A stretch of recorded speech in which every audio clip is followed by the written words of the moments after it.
4 өдөр Испани алдарт одоо бид нар Испани газар нутаг дээр байна гэсэн үг л дээ. Испани алдарт Малорка хэмээх гоё арал дээр ирчээд байна. За ингээд Малорка хэмээх энэ Испани гоё арал дээр бол урд өмнө ирж үзэж байгаагүй. Зүгээр олж авсан мэдээлэлээр бол мэдээж хамгийн гоё үнэтэй арал гэдэг байгаа. Одоо хамгийн тансаг арал, бидний хамгийн том баячууд энэ дэдэн газартай амьдардаг. Welcome to Spain. Саамсын гоё хүмүүс өгч байгаа зураг авалтыг байна. Thank you. Алдарт Palma de Mallorca гэдэг хотроо хашаа болж байна. За ийм шинж бодсоо. What's your name? Jose. Jose. Hello, Mongolia. Hi, Jose. It's really nice city, eh? The name of the city is Mallorca. No, Palma de Mallorca. Palma the city, yes. The island is called Mallorca. Okay. And this is the port of Palma de Mallorca. That is one of the big ports in Europe. One of the biggest ports in Europe. It's a sport port. Sport one. Okay. With the yacht. He has a lot of money around here. See? Yeah. You go here to the Gitira. A lot of money is running here.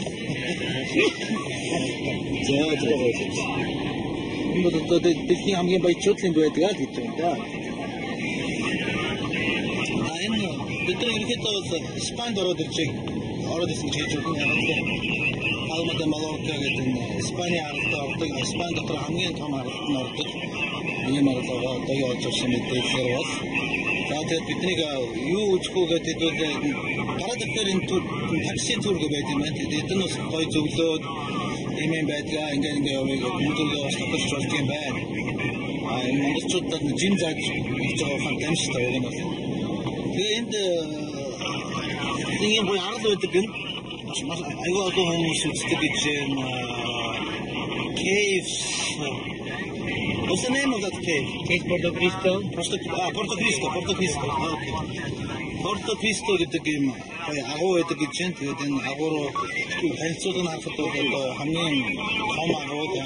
Энэ агуу нээсэн хүнийх нь хүүхэд нь одоо энэ одоо хүүхэд нь жоох үе дамжсан уламжлсан юм агуу одоо нээлт дээр ингээ явцсан одоогийн байдлаар хүүн эзэмшдэг. Хүүн өөрөө юм тийм гоё одоо fighting гэдэг нь гэрэлтүүлэг одоо хийдэг юм байна. Тэр кэвэр одоо жишээ бас нэг том аттракц болсон. За ингээд тав концерт улаан одоо зон дороод ирсэн гэдэг нь бас ямар мод төдөө нэг талмод. Бас мод юм байна. Palma гэдэг нэр нь хотынх нь нэр нь Palma гэдэг нь далмодоор нэрлсэн байна л та бодгоос.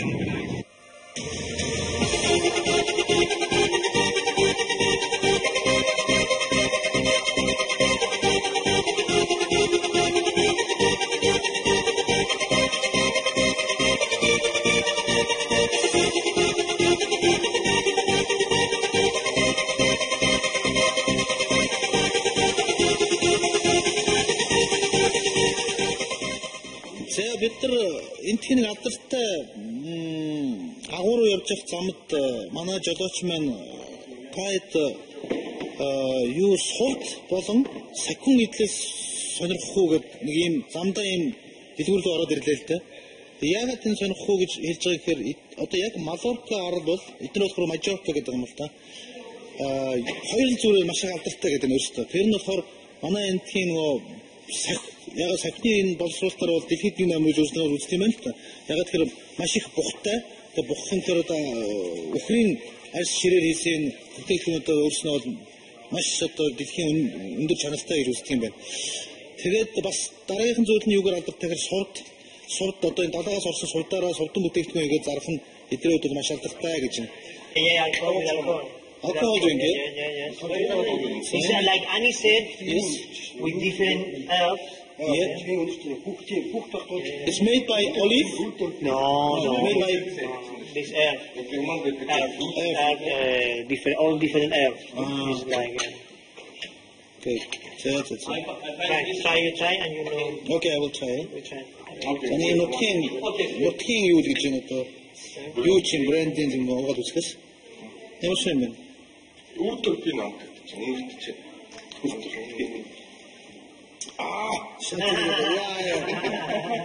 하나는 짐스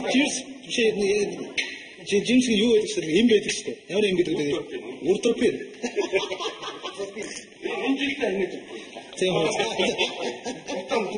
За бид энтхийн сакны дэлгүүрийг бараг хоосчоод бүгдээрээ сакаа өмссөн байгаа. Тэгээд энтхийн Форто Кристо гэдэг хамгийн алдартай агуу байдаг гэж байна. Энэ агуу орж ирж байна. Үзэх юм бол үзэл явна шүү. За явцгаая.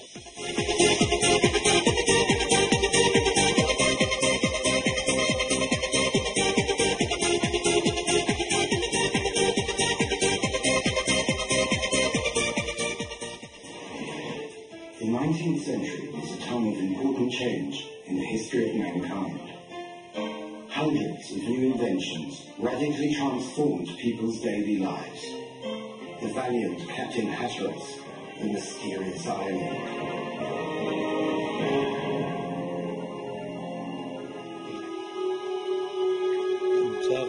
Jules Verne-ийн кино үзчихэд ихнийхээ агууруу том агууруу орж ирж байна. Эндний хөргийн агуун дээр юм төсөлсөн кино гардаг юм байна л да. Тэгээд гэрлийн эффекттэй дээрээс нь проектор гоё юм аа.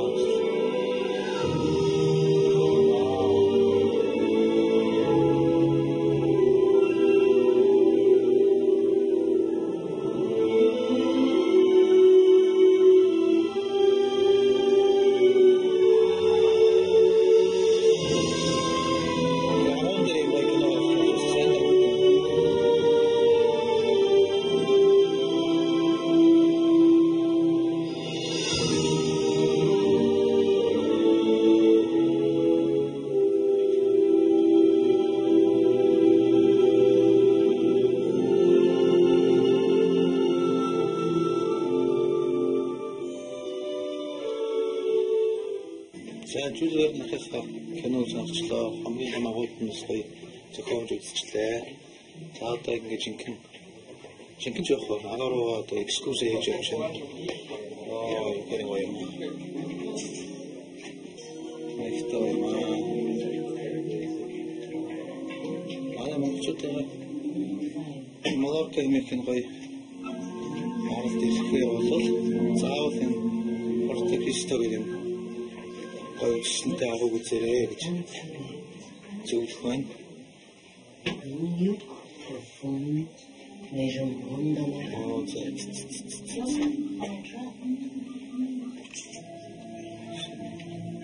Water flows in stone.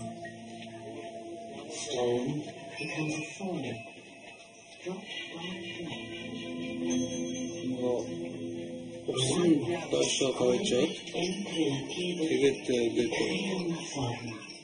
формд орчт юм байна л да. Тэний гоё ингээд янз янзын гэрэл асаагаад улраагаад түнд үзэх нь шалгаламжтай юм болчихт юм байна. Үнэхээр гоё юм аа. Монголд ч үгүй ямар агуу үзүүлээ юм дөө. Жижиг юм эсвэл Монгол байгаа агуунууд том агуу болсон бол ингээ гоё юмстай болсон. Туристуудын тоо гоё юм байна. This hall is called Angel's Dream. Angel's Dream? This hall is called Angel's Dream. Angel's Dream. This crown hides Angel's crown. It's around Angel's Dream буюу Angel's зүуд мөрөөдөл гэсэн юм хэсэг гиндэ. Vediamo. Янз янзын дагуу үзүүлдэг. Ингээд газар дэшгээ бид нар 30 метр доо гэж байна. Тэгээд температур нь ерөнхийдөө байнга нэмэх 20 градус байдаг гэж байна. Тэгээд бүхнүүд нь 3 элементээс бүтсэн л гэдэг юм л да. Тэгээд маш олон гадны зурч явж байгаа учраас бүгдээрэнд нь Италиар, Испаниар одоо хаан хэрэг тайлбарцсан цаг нь яваад. За бид гоё юм байна. Дэшгээ яваад энэ тэвгүй шаттай юм шүү. Болгоомжтой яваарай. Тэгээ энэ таасан дээрээс ингээд өнцгдсэн сонин хэлбэртэй зүйлүүд нь болохоор юу юм байна. Монолит гэдэг юм уу ч одоо ямар нэртэйг сайн мэдэхгүй байна. За би харуулхад үзье. За энэ таасан дээр байгаа энэ сарцар Энэ юмнууд нь 30 жилд 1 см-ээр доошоо явдаг гэж байна шүү дээ. Тэгээд энэ томууд нь болохоор одоо хэдэн сая жил ингэж доошоор доор нь бас зарим нэг ингээд устын томжилтэй хоёр талаасаа нийлдэг юм байна л та. Тэгээд хэдэн сая жил би усан юм гайхамшиг гэж хэлж байгаа юм л та. За энэ бол тэр гайхамшигтай газар байна. Энэ болохоор нэг хэсэг нь усан доор, нэг хэсэг нь болохоор усан дээр байгаа шүү. Тавин ингээд татаад үзээ та бүхэн мэдэх нүг үү? Энэ усны урсж байгаа нь тараа харагдаж байгаа. Тэр нэг энэ баган дээр энэ харлаад байгаа нь усны төвшин энэ. Инээс доош одоо ингээд усан дээр орчих гэсэн үг. Тэр дээш болохоор усан дээр орчих байгаа гэсэн үг. Яг энэ дээрээс нэг туслууд нь болохоор усан болж байгаа юм. Түүнээс бол энэ уснууд ерөөсөө ямар ч хөдөлгөөнгүй тийм юм байна л та. Үнэхээр юм гайхамшигтай юм.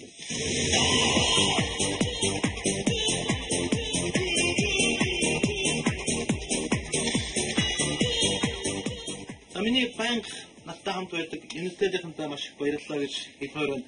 Тэгээд би нэг банк Unitel-тэй явдаг юм л да roaming-тай.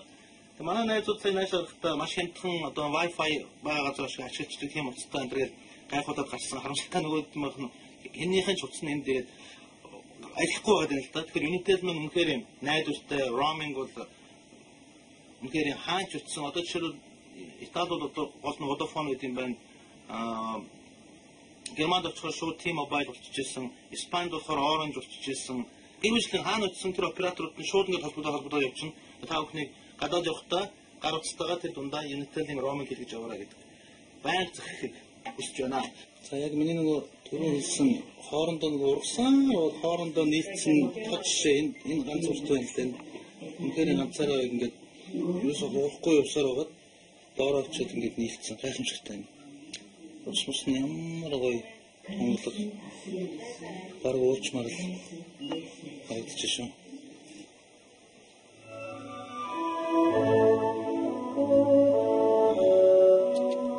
Усан дээр яваад тэр нүдийг харж байгаа юм гоё.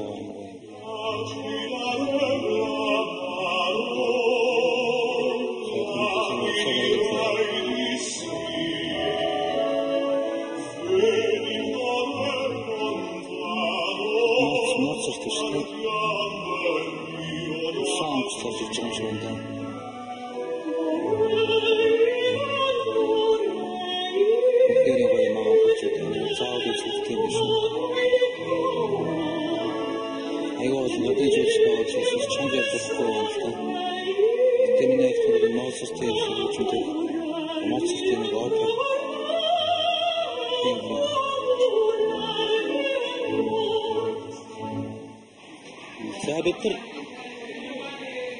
замаасаа гараад агунаасаа гараад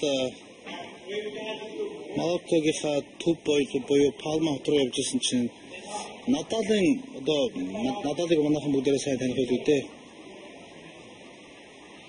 Тэгээд одоогор бол Надал чинь дэлхийн нэг номер байна уу? Бараг Францны тийм багш.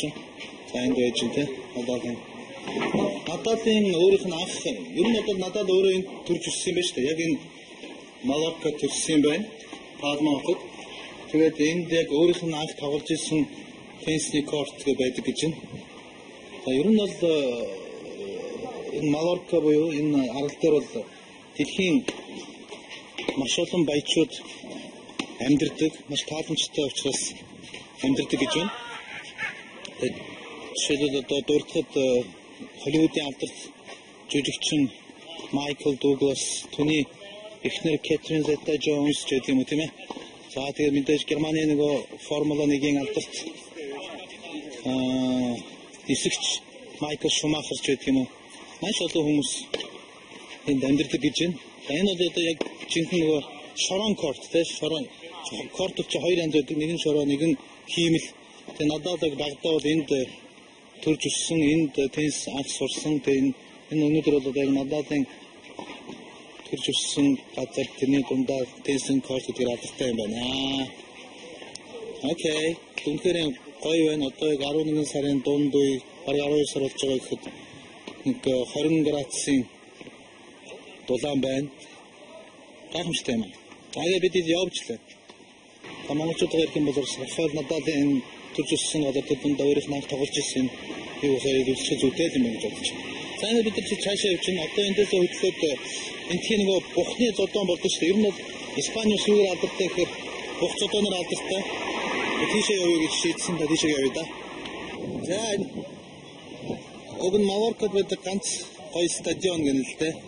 Малорка ч идрөөрхөө Майорка гэж нэрлэдэг юм байна. Испаниус юугаар алдартай гэхээр мэдээж нэг бухын зодон нар алдартай шүү дээ. Олон 100 жил тэрүүгээр яг дагнаад ирсэн. Яг энэ бол одоо 1880 онд баригдсан. Тэгээ яг бухын зодонд зориулж хийгдсэн зургийн тэм стадион байна л дээ. Тэгээ харамсалтай нь өнөөдөр Холливуудын ирсэн байгаа гинэ. Холливуудын ирээд кино зураг авч байгаа гэж байна. Тийм байна л дээ. Баахан машинаар амьддаг машинаар наан зогсцолсон гэдэг. Тэгээ мань мэтийн туристууд одоо харамсалтай зам хаалтаа гэж байна. За одоо яг тэгвэл одоо хотын дөрөнд явахаас за манай мө жолооч уг нэг сайхан хөрхөө ааштай зайлвал оруулах гэж үзээс харамсалтай нь оруулахгүй юм байна л да. Colosseo Balneare гэдэг нэртэй одоо стадион гэх юм уу одоо Colosseo гэдэг. Тэгээд эдгээр ярьж байгаа бол энэ нөгөө бидний нөгөө Russell Crowe-тэй тоглодог Gladiator гэх кино шүү дээ. Тэрэн дээр нэг манай хүн нөгөө анх тоглохдоо нөгөө Ром руу очиж тоглодог наа нэг жижигхэн Колосео тоглодог шүү дээ. Тэр нь энэ ингэнэ. Энэ яг Ромын Колосеог дуурайж хийсэн жижигхэн вариант нь гэж өөрсдөө тайлбарлаж байна л да.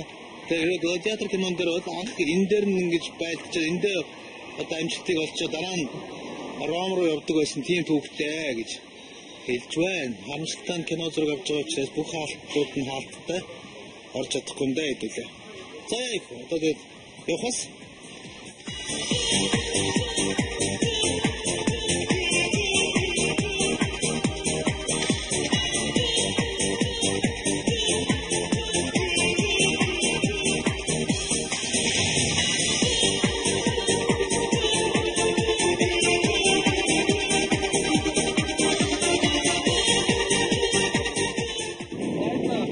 Пальма хотын Төв катедрал ямар нэртэй ямар хүүхдүүдтэй хэзээ баригдсан нь бол олж мэдсэнгөө.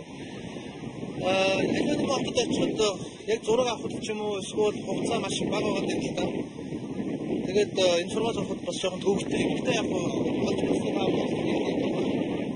Майорка гэдэг юм байна. Palma de Mallorca гэдэг энэ хотын нэр нь. Palma гэдэг нь одоо монголоор 70 мод шүү дээ. Тэгээд энэ хотын нийслэл нь бол Palma гэдэг юм байна. Мэдээ аргагүй энэ дандаа юм 70 моднуудтай юм сайхан хот байна. Дулаан орчинд ийм учраас нэрээ бас тэгж нэрлсэн байлгүй дээ. Майорка гэдэг нь major гэсэн үгнээс гаралтай. Major гэдэг нь том гэсэн үг. Яагаад тэгж нэрлсэн гэхээр Испанид харьяалагдж байгаа бүх арлуудаас хамгийн том нь Майорка юм байна. Тэгээд газрууд нь жижиг шажиг арлуудтай Минорка гэж хот байдаг юм. Тэр нь болохоор мини гэдэг утгаараа одоо жижиг арлч гэдэг юм уу тийм ээ. Гэрмэшлэн. Нийтдээ нэг 777 мянган хүн амтай юм байна. Нэг тийм том биш энэ жижиг арал.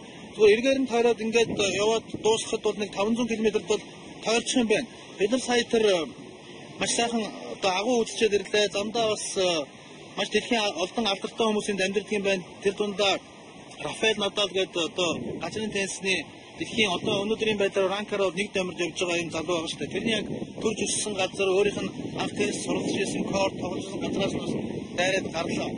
За хүүхдүүхийн хувьд бол ерөөс анхнаасаа ийм баячуудын цуглах дуртай амралт зугаа цэнгэрний газар бүр 1200 эд оноос тийм байсан гэж өөрснөө ярьж мэдгүй тэр 5200 оны үеийг бас мэдчихсэн сонирхол юм байна. Ер нь бол асал одоо дунд тэнгисийн газрын газар зүйн үед маш сайхан байшилтай учраас дайн байлдаанаас одоо бас хол явсангүй мэдээж ромчууд грекүүд бас байсан баг. За вандалууд хүртэлэнд байсан байна. За муслимууд бол нэг хэсэг 800 оны үед бол энд байсан байна. Византичууд 400 оны үед 1761 онд Испанийн харьяалт өгсөн байна л да. 1700 он гэхээр мэдээж Европод бол хамгийн хүчрхэг улс бол Испани байсан. Тэр утгаараа Испаничууд маань энийг эзэлж авсан байдгүй дээ бодвол. За үнэхээр үзэж харах зүйл маш гоётой. Хотоор нь ингээ явж байхад дэд бүтэц дундаа зам харгуу ямар гайхамшигтай гоё тавигдсан нь харагдаж байна. За нэг сонирхол татсан зүйл нь метрото гэж байна. 770 мянган амтай газар метро барина гэдэг бол гайхалтай. Тэр чинь манай Улаанбаатар маань сая 400 хүрчээд байдаг метро хийж чадахгүй бид нар байгаа бүдэрэ байгаа. Олон жил бас энийг ярьж байгаа. За энэ жижигхэн газар ихэд төмөр замын сүлжээ айгуу сайтай гэдэг нь бас сони. За эдийн засгийн хувьд бол ерөөсөө л аялал жуулчлал. Энд бол ямар ч баялаг инээ тэрэ алга. За мэдээж хамгийн алдартай нь анх бол дээрүүд бол энд давсыг холбогддог байсан юм байна. Оливын тоосыг холбогддог байсан юм байна. За мэдээж вино их алдартай байсан юм байна. Тэр утгаараа эдийн засаг нь бол одоо газар тариалан гэж хэлж болно. Өнөөдөр бол эдийн засгийн 90% нь бол ерөөсөө аялал жуулчлалаар хөгжсөн.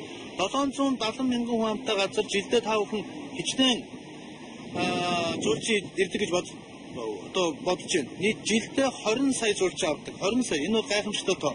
Өнөөдөр энэ Палмагийн одоо онгоцны буудлын бол Испанид 3-д ордог ачаалаараа зөв том жижигээрээ биш ачаалаараа 3-д ордог буудал гэж байна. Аргагүй 20 сая жуулчин арал дээр яаж ирэх вэ? Мэдээж ганцхан онгоцоор гэнэ. Эсвэл онгоцоор ирнэ. Гэх мэтлээ 1960 онд бол энэ туризмын бүүн болж ирсэн юм байна. Тэр үед бол анх 500 мянган жуулчин авч ирсэн бол ингээ явсаар өнөөдөр одоо 2001 оны байлаа гэдэг байна шүү дээ. Одоо 2011 онд бол одоо хэд тусны би сайн мэдэхгүй. 2001 оны байлаа 20 сая жуулчин авсан. Ийм гайхамшигтай хот юм байна. За энд бол үйл хөдлөх хөрөнгө хөдөлж авах, үйл хөдлөмжийн бизнес бол маш хөгжсөн. Тэр дундаа одоо бидний ярьж санснаар Холливуудын старууд одоо том жүжигчид одоо алдартай хүмүүс бол ерөөсөө бүгд энд ирж үйл хөдлөх хөрөнгө авдаг юм байна. Энд ерөөсөө одоо Кэтрин Зета-Джонс, Майкл Дуглас, Формула 1-ийн алдартай нисэгч Майкл Шумахер гэдэг яриул дуусгүй юм жагсаалт бол байна. Испаний хаан Хуан Карлос өөрөө энд өөрийн том эдлэн газартаа гэж байна. Ерөнхийдөө жилийн бараг хагсын шатхуу Испанид биш энд ирж амьдардаг гэсэн юм бас мэдээлэл байна. Үнэхээр гоё газар байна. Тэгээ монголчуудаа бас энд хүрэлцэн ирээрэй гэж хэлмээр байна. За энэ манай найзын компани Tridium гэдэг юм. Энэ бол хүмүүс сайн мэддэггүй компани. Өөрснөө софтверийн компани л ерөнхийдөө бол одоо энэ софтверээр монголчууд софтверийн төрлийн компани маш сайн мэддэг. Тэр тундаа security тэ одоо энэ софтверийн security талыг бол маш сайн хийдэг. Security гэдэг нь одоо хамгаалт гэх юм уу одоо юу гэх юм тийм ээ. Энэ талаар бол мэргэжсэн юм компани байгаа. За мэдээж маш олон дэлхийн яг энэ төрлийн компаниудаа тулж ажилладаг. Жишээлбэл ATM гэдэг бидний картыг мөнгө уншуулдаг машин биш үү? Тэрийг бол жишээлбэл энэ компани Монгол анх удаа оруулж ирсэн. Маш олон Монголын арчны банкудад нийлүүлдэг гэж ярих юм бол Tridium гэмээр компани бол бас л Монголын зах зээл дээр өөрийн нэрийг гаргаж ирж байгаа ийм компани байна. Энэ компаниудаас надад тусалж байгааг энэ сайхан Малорка гэмээр энэ тансаглаас ихэд маш таатай. За ингээд одоо бид нар онгоц руугаа бомцсон цаг мөнгөтэй болж байна. Маргааш бол биднийг хүлээж байгаа маш сайхан хот байгаа. Алдарт Испанийн Барселона. Би найзлалтаа зөвлөсөн. Яг юу үзэх вэ гэж. За Барселонад үзэх ер нь бол 3 том юм байт юм да. Нэг нь бол Family одоо нэр нь марчиж нөгөө Gaudi хэмээх мундаг хүний барьсан том сүм байж байгаа. За мэдээж монголчууд маань сүүлийн үед хөлбөмбөг тэр дундаа Европын хөлбөмбөгд маш их дуртай болж байгаа. Премьер лигийг үздэг болсон, А серийг үздэг болсон, одоо Испани лигийг ч гэсэн үздэг болсон. Тэр дундаа Барселонагийн фэнүүд Монголд маш их байдаг учраас би найзуудтайгаа Барселонагийн No Camp юу монголчууд маань Camp Nou гэж хэлдэг. Тэр сайхан стадионд очиж үзэх нь зүйтэй байна. За мэдээж Барселоны хотын төв гудамж гэдэг бол гайхамшигтай гоё хотод гудамж байдаг. Тэрүүгээр найзуудтайгаа авч явах санаа байна. За ингээд хэлбэлээ явцгаая.